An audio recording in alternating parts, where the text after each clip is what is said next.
The following program is a special presentation of the Big Ten Network, produced in association with the University of Wisconsin. He was the face of the 60s on the campus of the University of Wisconsin-Madison, and then in the 70s, he did something even more interesting. He became the youngest mayor in the history of Madison. And we'll meet him next on Wisconsin Reflections.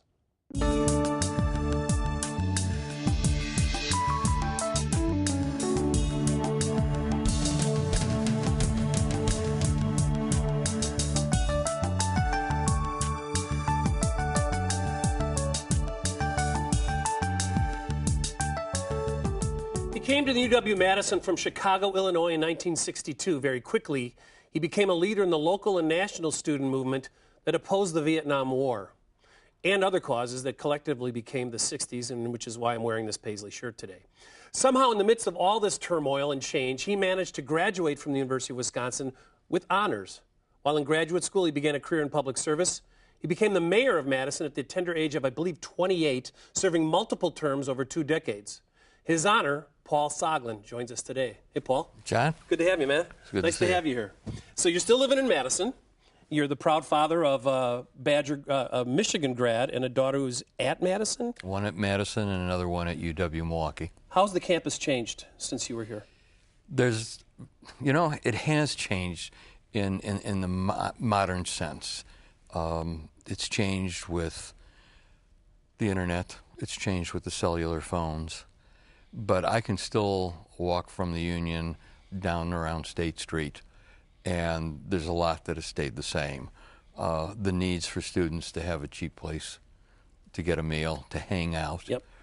Those basics, sitting on the Union Terrace, obviously, has not changed a bit. When did the 60s begin? That's a good question. I mean, some people may say, obviously, in 1960. Right. But not true. No. You can trace it 2 different ways. In terms of Madison, you can go back to the 1920s and actually blame it all on Bob La Follette, because his notion of what the university should be, the idea that we were going to have a heterogeneous campus, that we were going to invite out-of-state students, which made the University of Wisconsin very unique, are really critical factors. But then there's obviously movements within the 1950s that are national. Not necessarily starting with the civil rights movement, but maybe starting with the national controversy over the execution of Carl Chessman in California. That and the civil rights movement gave the 60s. When did it begin for you? Probably in the 1950s. Growing up in Chicago, I was very much aware, first of all, of what was going on in the civil rights movement. What did your dad do? My dad was a math teacher. At the time, he was at the high school level. In fact, when we lived in Hyde Park, I had the misfortune of attending the same school where he taught, which created some problems. He knew what I was doing. Right. Miss Galogli. That's why you acted the way you did up here. Well, Miss Galogli, my Latin teacher, would go up to him and say, the lad's not doing well. But then I also was aware when I applied to school here at Madison that this was a different school. The University of Wisconsin had its progressive tradition. It had the influence not only of La Follette, but of Governor Gaylord Nelson, later Senator Nelson. And so I specifically wanted to go to school here because of the political environment as well as the academic quality of the school, because clearly Wisconsin was one of the 2 or 3 best public institutions in the country. Did the first shoe drop with the Dow riots in terms of you becoming a leader in the anti-war movement here in Madison? Was that when the switch flipped? Well, I'd been actively involved in a lot of anti-war activities. The draft sit-in in the administration building in 1965, but it was more by default. I mean, after what happened in that October day in 1967, and we decided to have the student strike, suddenly I found myself sort of in the front. And you liked it there. You are by nature a leader. Were there internal politics amidst the movement here in Madison in the early days? Were there egos vying for position? There was, and there's also, of course, the rivalries between different groups. There were the Young Democrats, who were considered to be rather pedestrian and uninteresting. Probably had short hair even. You're right. Then there were the Young Socialists, who did not get along with the other elements, which would include the socialist workers. Not to be confused with the socialist workers. And once all the national issues came up, splitting the Students for a Democratic Society, SDS, who didn't have much patience with any of the rest of them, then we got into the Weather Underground and what were called RIM 1 and RIM 2. RIM spelled RYM for Revolutionary Youth Movement. But one thing about Madison that was very different was, despite all of these factions, Madison actually did a better job of holding together a cohesive left than, say, we were to see in California or in Ann Arbor or on the East Coast. When we come back, although there was a fatality at the Sterling Hall bombing, having grown up in this city, and my uncle was one of the National Guard officers in charge of occupying campus every spring, I'm amazed to this day that there weren't a lot of kids killed on this campus. And I want to find out if you are amazed, and I'd also like to find out why what happened at Kent State didn't happen here. We're going to be back with Paul Soglin when we return. Thanks.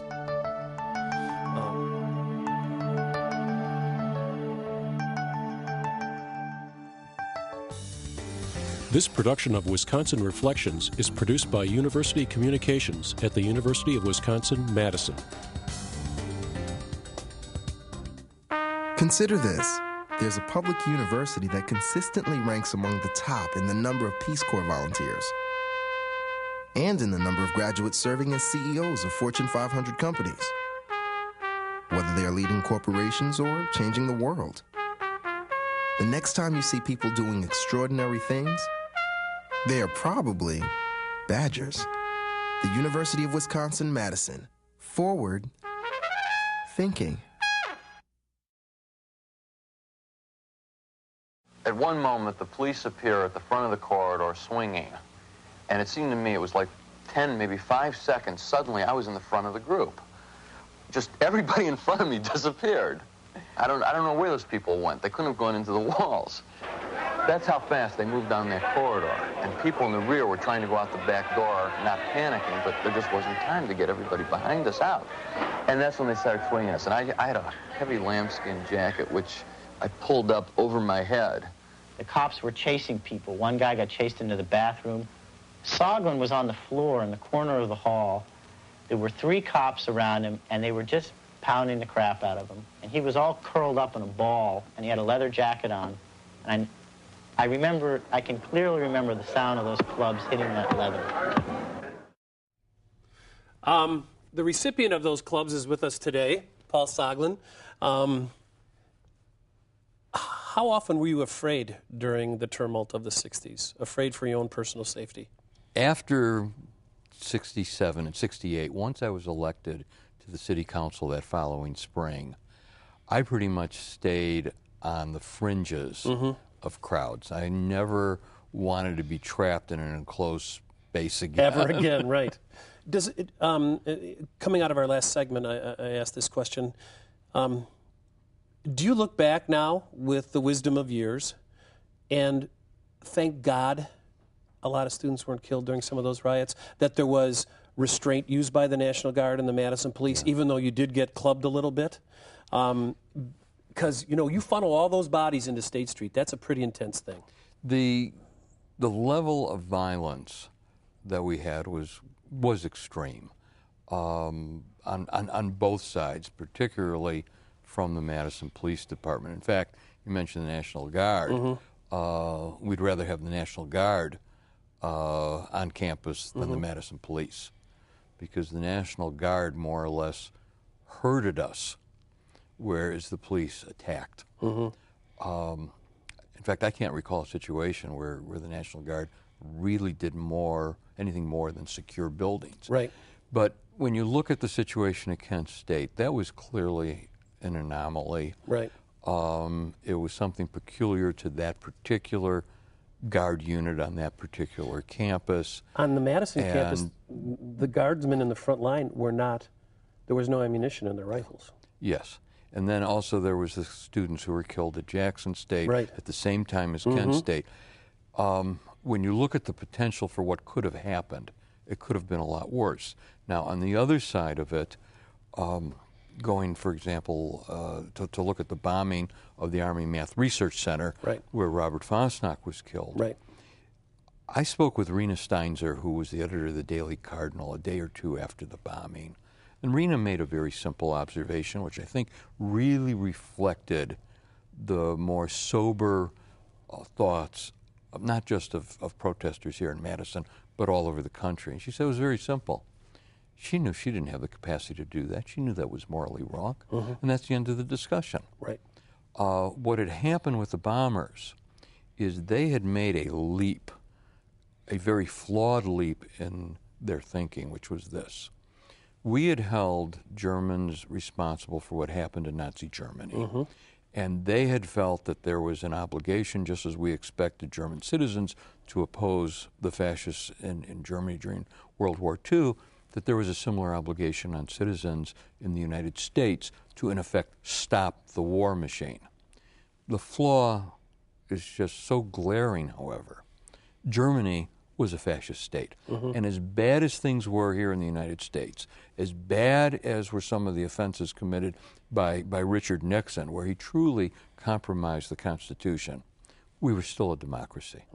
We still are. Where were you when the bomb went off in Sterling Hall? Because most everyone who has lived in Madison at that time heard it and felt it. I can still visualize my bedroom. Same I here. can still visualize the feeling of the ramifications of the bomb going off. Were you angry?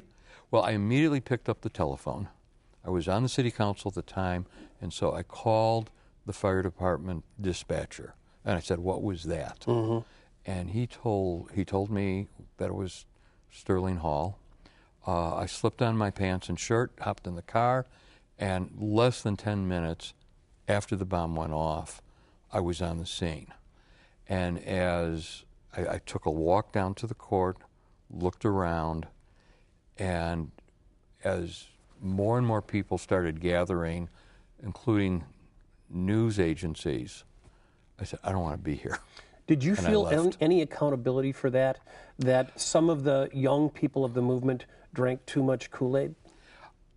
I felt that I did feel that all of us on the left did have some sort of responsibility for what had happened, in that we had allowed what we called the crazies.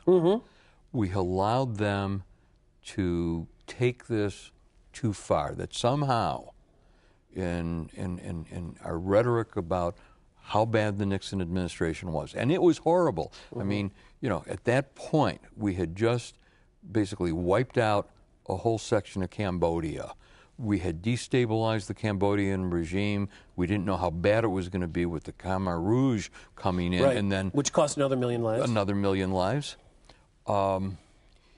We didn't yet know about Watergate. Right. We did know about some of the other illegalities and constitutional violations, but we were still a movement that had moved from protest to resistance. But violent rebellion was not our ethic. When we get back, I'm going to ask, from one boomer to another, I want to ask Paul, how much of the political activism was legit and how much of it was a tantrum? We'll be back in just a minute.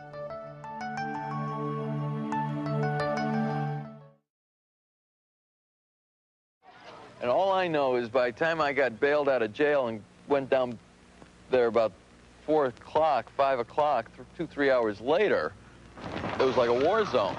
Clouds of tear gas, the rubble, the barricades, the bleeding, the rocks being thrown, the armored police, the whole bit. We're back with Paul Soglin, the face of the 60s in Madison and actually around the country. He went on to become mayor of Madison, my hometown. Hey, Paul, how much of what, I'm a boomer, you're a boomer, how much of what transpired in the 60s was legitimate idealism, and how much of it was a tantrum by what one research company called the social tyranny of the baby boom generation? That there are just so many of us that when we throw a tantrum, everything gets upset. How much was it real and legit, and how much it was just adolescent crap? I would for say, lack of a better word. I would say, whether you're counting people or you're looking at events, that probably 85–90% of it was genuinely motivated by young people growing up in the shadow of World War II, growing up at the time of the red telephone and any time the bomb could be dropped. Their genuine idealism and their hope for a better world. There were two elements during that period which were rather disturbing. One was, as we mentioned earlier, the crazies. People who were getting a real rush out of escalating, and whether it was setting off a bomb or just you'd have 2,000 people in a protest and there'd be 4 idiots with rocks in their pockets breaking windows, which would then create a major confrontation with the police.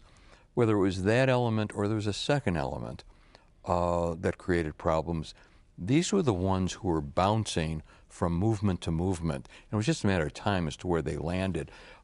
They might have started out as Goldwater Republicans. They might have ended up with some left-wing politics. They might have gotten heavily into drugs. They may have ended up in some bizarre religious cult.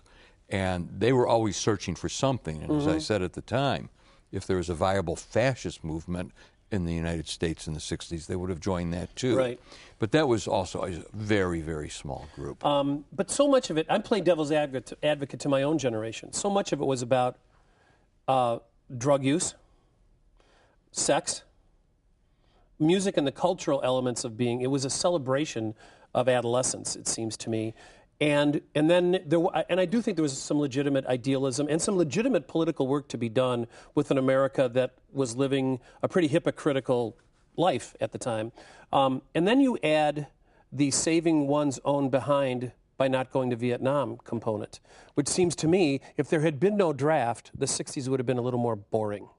Well, and the same is true when you look at the war in Iraq today. No People question say, about what's the difference? Right. Americans today are just as opposed to the war in Iraq as they were to the war in Vietnam. But they have no skin in the game. But the draft puts skin in the game, which is why I think it was Congressman Charlie Rangel suggested facetiously a couple of years ago that if we really wanted to end the war in Iraq, we would reinstitute the draft. I don't think there's any question about that.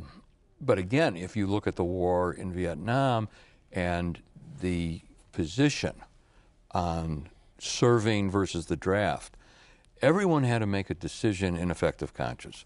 Some people got their induction orders and they reported and they served, and they just hoped that that they weren't going to lose their lives. There were others who may have taken drugs so they'd fail their physical. There were others who were prepared to simply resist and go to jail. Can I tell you, one of the strangest days of my life was being on the bus from Madison to Milwaukee for my draft physical. There were guys who'd poured acid on their skin, had done acid, had done, feigned mental illness. It was like a cartoon. And there were bodies laying in front of the buses as we tried to pull out of Madison. Is there something in the 60s that you proposed or did that you personally regret in hindsight? Where you wish, geez, I wish I'd have been smarter about that, or as right as I thought I wasn't right there? I wish we had figured out how to stop the crazies. To me, more than anything else, that not only, that extreme element and that disruption stopped us from accomplishing our agenda, which I think was a good one in terms of social and economic justice, and at the same time drove the wedge within our generation between those who supported the war in Vietnam and those who opposed it.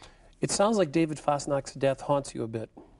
Well, remember, his widow still lives, or lived for a long time in Madison. His son or daughter went to Madison West, where your children went. It sounds like you feel a little responsibility. I'm not playing psycho, but well, whether it's Robert Fosnack or it's some of my high school friends who died in Vietnam, right? We were not as effective as we could have been, and what we didn't understand was in the scope of history, and this is really where our greatest mistake was. We didn't understand we were being effective, but we did not have the patience to realize it. I mean, now, in the whole, looking back, what we needed at the time was the war to end in 6 months, in 3 months. Right. Well, we should have been more patient, and even if the war were to go on another couple of years, if we had understood that dynamic. I mean, now, I'm almost 63 years old, probably 63 when this airs, and now, in terms of social change, my window's 20 years. Right, right. Then it was 2 years. Then it was 2 months. And you might have learned that as mayor of Madison, and we're going to come back and talk to Paul about going from the streets to City Hall. We'll be right back.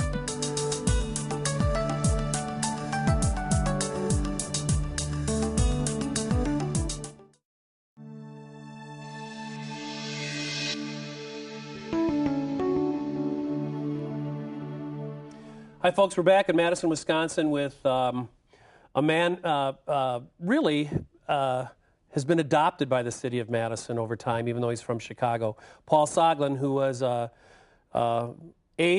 student activist of the 60s and early 70s on campus. And then he became a member of the Madison Common Council before going on to be mayor. First of all, how did it ever get into your head to run for city council, given your pretty radioactive reputation on campus, in the city? Well, during the 66-67 school year, a graduate student had run for the city council.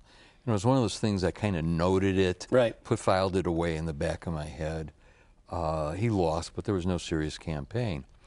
In October 67 was the Dow demonstration, and that's where all hell broke loose. Right. As a result of that, I was tapped to join a group of about 4 or 5 people, including Dean Ginsburg, Dean of Students, Ralph Hansen, who was the head of the University Protection and Security, the police. Who ended up being something of a friend, right? I mean, you had a pretty good relationship. We had a very good relationship over the years. And we went around in the subsequent weeks and months to various social groups, churches around Madison, explaining what had happened that day.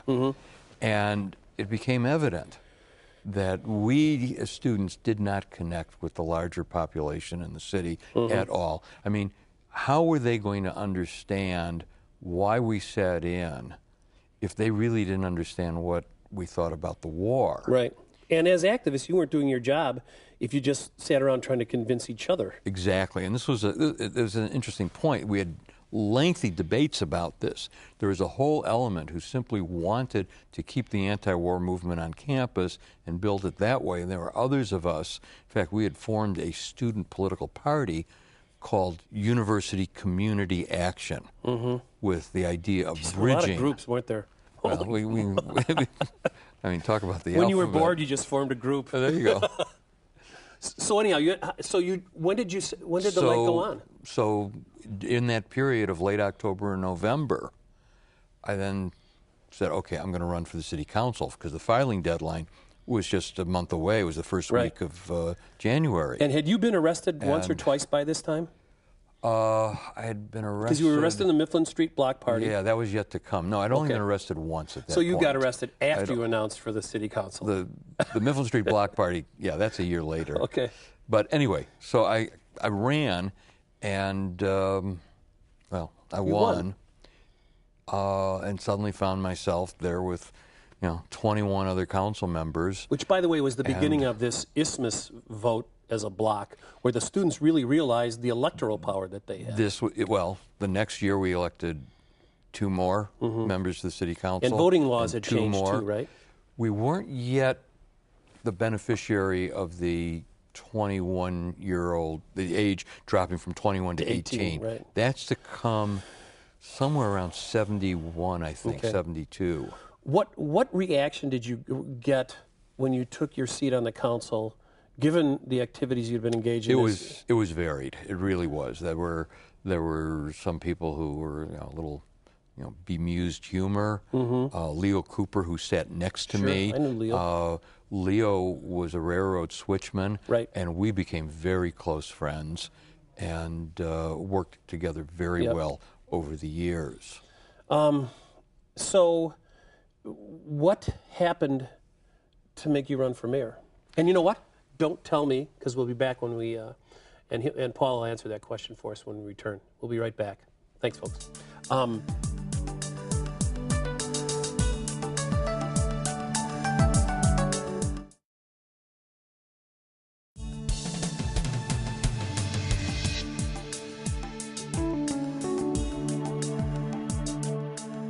Hi, we're back. Madison, Wisconsin, with Paul Soglin, the king of the 60s in Madison, and then mayor. I don't know, it gets bigger every segment. Before we go on and find out how about you were a mayor, I asked you this during the break, and it's a sensitive topic, but during the protests, and then as you ran for city council and mayor, was there a level of anti-Semitism in the community? And that's a loaded question, and frankly, I know there was. I guess, how did it manifest itself, and how did you take it on? Starting with the protests, because I know there was some there. Well, during the years of the protests, there was a lot of observations made that most of the protesters were out of state.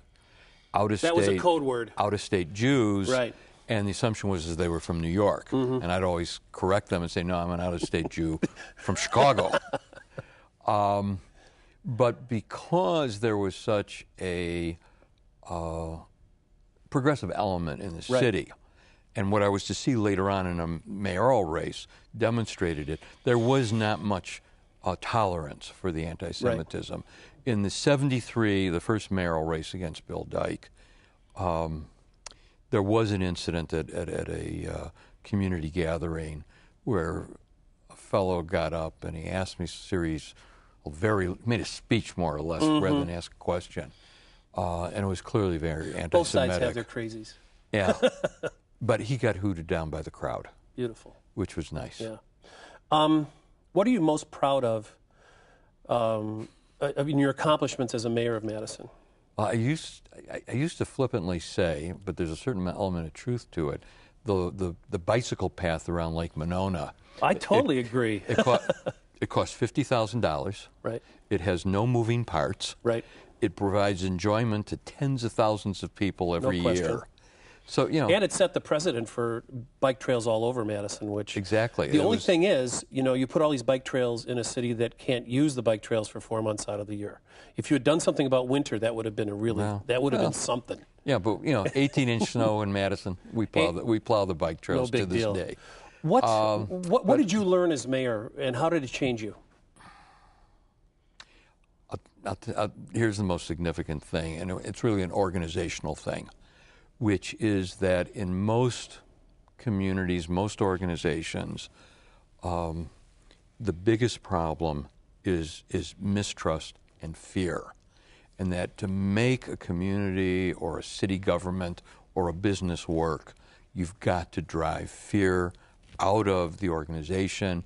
You have to understand that when you go back and look at mistakes, it's not for the purpose of laying blame. Right. It's for the purpose of learning. Right. And that you really have to build trust. The other thing I learned later on was what I called my Tom Sawyer School of Management, which is the way you manage is you engage everybody and you get them to paint the fence and you just sit back and watch. Right, right. And the same thing is true with power and authority. The more I shared it, the more came back to me. I've always, if I can pay you a compliment, and again, having grown up in this town and having lived in Chicago for 10 years, but have always had family here, the thing that I admire about your administration, aside from the fact that you're a smart guy, and you wouldn't hesitate to let people know that, but you knew and understood power as well as anyone who ever sat in the mayor's office. You're in the power business, if you think about it. You were as a student, you were as a politician, and I thought you really understood power very well and the work it could do, the good work that it could do. How much of growing up in Daly's Chicago informed your ability to identify and use power? There's no question that it had some impact. How could it not? There's no question in that you could see in a Mayor Daley Sr., you could see what getting things done accomplishes. Right. I'm not sure that I would have necessarily done it the way he did it all the time, but it is what gave me the drive. It was sort of like, who wants to be mediocre? Right. Why not take chances, take risks? And the worst thing you're going to do is you're going to screw it up. Right. That's the worst thing. Yep. A little public humiliation, they'll boot you out of office. Right. But who wants to be a caretaker for 4 or 8 years and basically leave a community in worse shape than they found it? Now, when we come back, I want to ask you, because you've got a little more of a worldview than you did in your younger years. Is Madison as wonderful a city as everyone says it is? And is the UW campus as great as we all think it is? Because sometimes I wonder if we spend a lot of time breaking our arms, patting ourselves on the back a bit. So I just answered Paul's question for him. We'll be right back.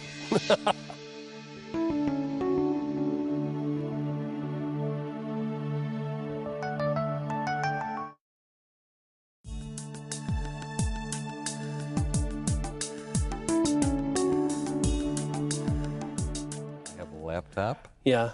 Hi, we're back with Paul Soglin, who just told me he's got a blog site, Waxing America, but he doesn't have an iPod, and he still can't figure out his HD TV. This is funny. Why does Madison have the reputation it does as being one of the most livable cities, and are we as good as we think we are? Yes and no. Okay, good. We are different.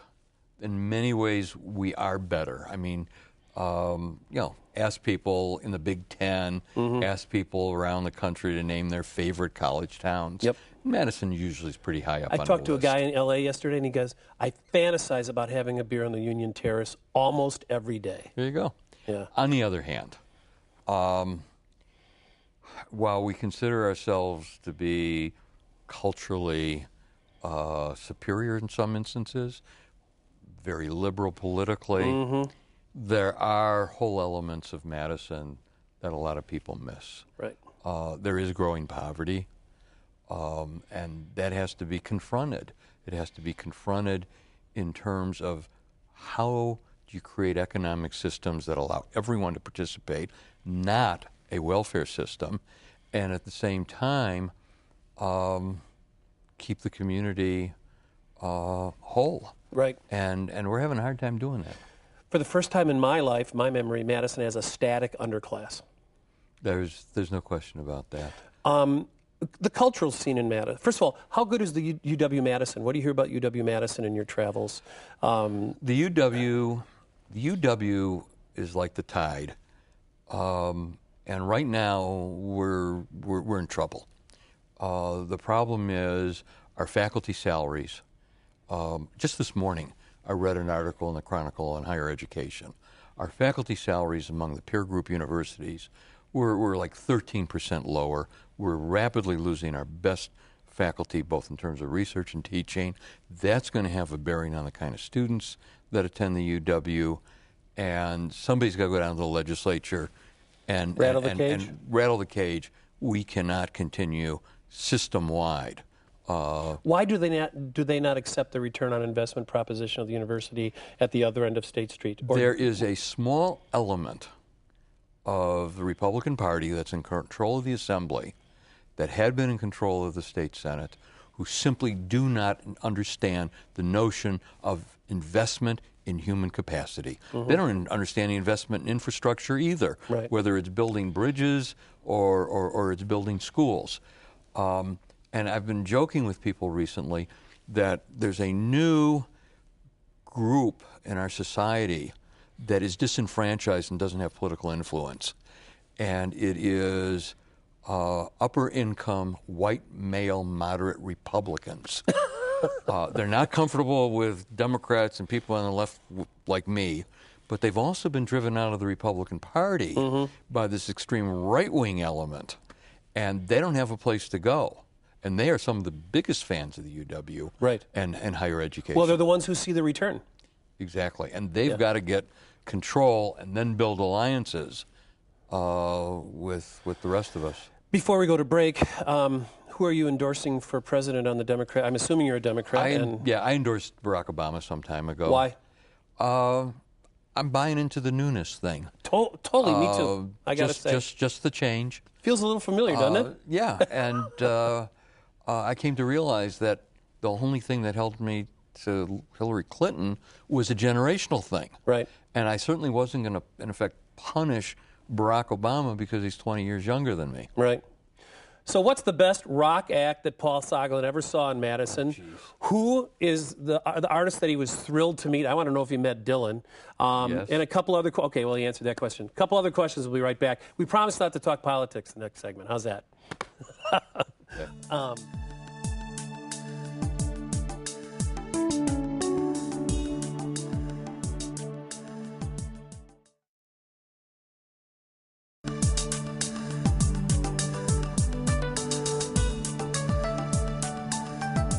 Okay, we're back in Madison with Paul Soglin.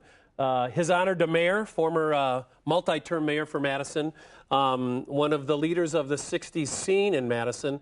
And instead of talking politics, you're a big musical buff. Name some of the big acts you met coming through Madison where you were just thrilled to meet him, beginning with Bob Dylan. Well, actually, one of the fun acts who had not yet made it, and they were playing, if you'll recall, the old youth building at the fairgrounds. Okay, sure. This would have been in the fall of '65, I think, the Loving Spoonful. Oh, wow, John Sebastian. Sebastian. And then we invited him, and Zach, and we invited him over to our apartment afterwards, and we'll just leave it at that.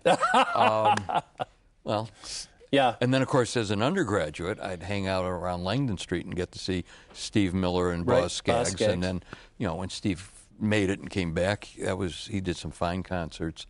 But then as mayor, you were able to host acts Alice Cooper, who got the key to the city. I'm not that big on it. Charlie Mingus. Charlie, I gave the key to the city to him. He went back to Ben Sidran after the concert because he was spending the night at Ben's place, shows Ben the key, and he says to Ben, okay, I got the key. Where's the lock? Otis Redding. Did you meet Otis Redding, No, or you didn't? No. Were you on the council when that happened, or were you a student? No, I think that was prior to my being on the council. Okay. Well, here's someone who is not a very good musician, but you met Fidel Castro. Yes. You went to Cuba in the early 70s. What had happened was this: the U.S. There you was are, trying. with Fidel.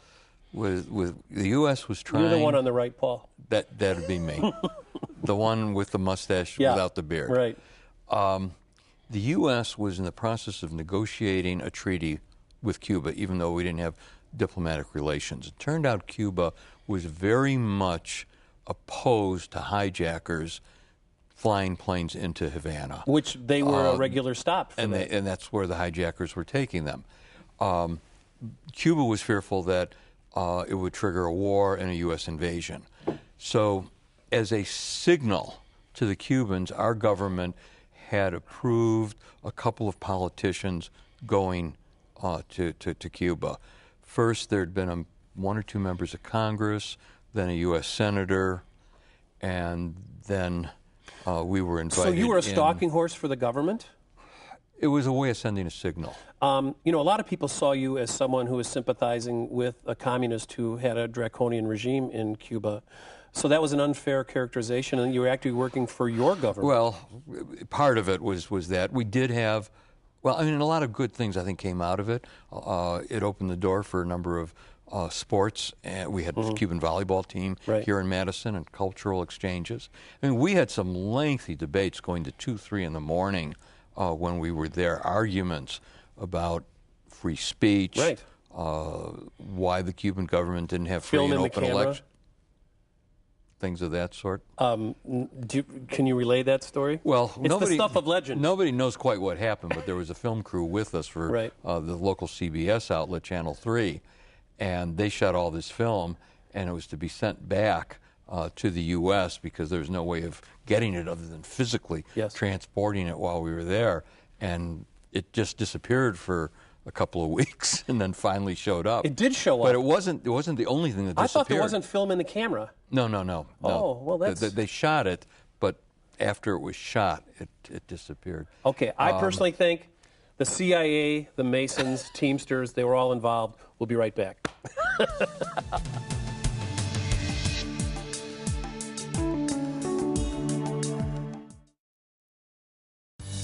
For more information about the show or to be in the audience for future tapings, go to www.wisconsinreflections.wisc.edu. Tell you another story after this. Good. Well, first of all... My high school classmate is part of a syndicate that's buying the Cubs. Oh, really? Congratulations. Yes, I got to tell you the story.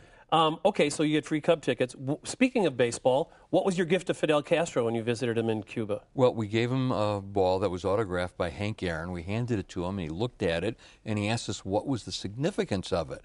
And we explained to him that Hank Aaron had broke Babe Ruth's record for most home runs in a career. And he does one of these moments. I'm such a stupid. And he turns to his staff, and he says, there's all these things happening in the world that I don't know about. Oh, that's good. So David Marinus, a hometown boy, the Pulitzer Prize-winning writer at the Washington Post, wrote When Pride Still Mattered and wrote They Marched into Sunlight. And it paralleled a week on campus during the height of the Dow riots and a week in the jungles of Vietnam. And he compared and contrasted the life you lived, the decisions you made, with the very difficult conditions for these young soldiers in the jungles of Vietnam. And it prompts me to ask you, as a leader of the anti-war movement, how do Vietnam vets treat you now? I think what happened with the vets in this book is a pretty good representation. I eventually hooked up with some of the soldiers who were engaged in that battle that day. The Black Lion Brigade. And they had a reunion, and a couple of them decided that they wanted to invite me to it. To what, put you in a dunk tank? Well, the thing is they did invite me, and I did go. How was it? And only one of their group refused to attend because I was there. What did they ask you about, or what did they challenge you on? It was mostly questions about how I or my friends viewed them at the time. Right. And recognition that even though we'd gone different directions, that we all, in effect, were cut from the same cloth, being that generation in that time. And then I have a feeling anyone could have gone either way at that time, too. You know, I mean, and fate conspired to so many levels. Those GIs were as diverse in terms of their opinions as is the larger society. Exactly. Okay, last question. We have 30 seconds. Tom Hanks is optioned that book, David Marinus' work. They haven't quite figured out how to make it into a movie, but it begs the question, who plays the young Paul Soglin? You don't even know any young actors. I don't have a clue. Thanks, everybody, from Madison, Wisconsin. Paul, thanks so much for sitting and talking with us. On Wisconsin, see you, everybody.